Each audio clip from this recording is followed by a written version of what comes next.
মাংসের কোয়াব তৈরি করে দেখাবো আজকে। খুব চট্টগ্রামের জনপ্রিয় একটা খাবার। এটা কিন্তু ওরা খুব পছন্দ করে, ঐতিহ্যবাহী। আর এই রেসিপিটা করবে আমার বড় যা। আমার যা আজকে এই রেসিপিটা একদম অথেন্টিকভাবে আপনাদের সাথে শেয়ার করবে। আশা করি সবার ভালো লাগবে। আর যারা এই কোয়াবের রেসিপিটা জানেন না তারাও দেখে নেবেন। আর এখানে বড় বড় টুকরা করা মাংস নিয়েছি। এখানে আমি দারচিনি, এলাচ, লং, তেজপাতা নিয়েছি আমি, এগুলো এই যে। এখন এখানে কাঁচামরিচ, পেঁয়াজ, রসুন, আদা একসাথে সবগুলো বেটে নিব। এগুলো একটু আস্তে আস্তে করে বেটে নিলেই কিন্তু এই মশলাটা মানে রেডি হয়ে যাবে। এখানে আর এক্সট্রা কোনো মশলা দিতে হবে না, এগুলো দিলেই হবে। এখন এখানে একটু হলুদ দিয়ে দিল। হলুদ দিয়ে দিছে 1.5 চা চামচের মতন। এটা অবশ্যই কিন্তু দিতে হবে, কারণ হলুদ যত দিবেন তত ভালো হবে। তারপরে দিয়ে দিচ্ছে এখানে লাল মরিচের গুঁড়া। লাল মরিচের গুঁড়াও 1.5 চা চামচ দিয়েছে।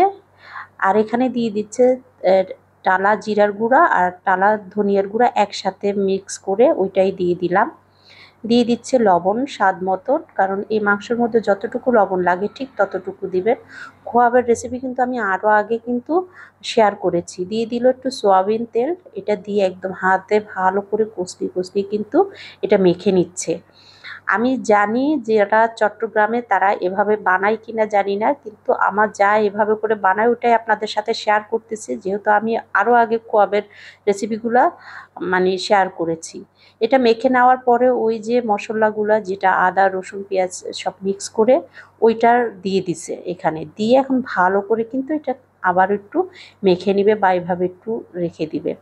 এখন এটা চুলাতে জাল দিতে হবে কিন্তু অনেকক্ষণ।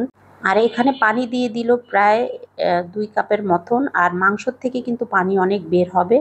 এটা চুলার মধ্যে বসিয়ে দিয়ে তারপরে কিন্তু এটা রান্না করেছি। আর রান্না করার পরে এই যে একদম শুকিয়ে ফেলেছি পানিটা। এদিকে কিন্তু চুলাতে চর্বি গলিয়ে রেখেছিলাম। এটা এখন আমার যা ভালো করে এটাকে একটু রসুন দিয়ে একটু দাগ করে নিবে, মানে একটু রসুনটাকে বাগার দিয়ে দিবে। তারপরে আমার যা এখানে কোয়াবগুলো দিয়ে দিচ্ছে, মাংসের বড় বড় টুকরোগুলা। আমার চারপাশে পরিবেশ দেখে কেউ হাসবেন না, যেহেতু এটা একটু আমি বাড়িতে এসেছি, কারণ আমরা যেহেতু বাইরে বাইরে থাকি তখন আমরা মাঝে মধ্যে আসি, সেক্ষেত্রে আপনাদের সাথে কিন্তু রেসিপিগুলো শেয়ার করা হয় না। আচ্ছা যাই হোক, এখন আমি কিন্তু এই চর্বির মধ্যে চুলার আঁচটা কমিয়ে রেখে কিন্তু আস্তে আস্তে একটু লাল হয়ে আসবে, তখনই কিন্তু ভেজে নিব। এই যে দেখেন খুবই সুন্দর একটা কালার এসেছে। এখন কিন্তু তুলে নিবে আমার যা। এই যে দেখেন আস্তে আস্তে করে কিন্তু ভেজে নিয়েছে। কালারটা কত সুন্দর এসেছে না?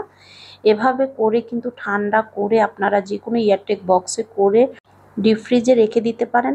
রেসিপিটা কেমন হয়েছে অবশ্যই কমেন্ট করে জানাবেন সব।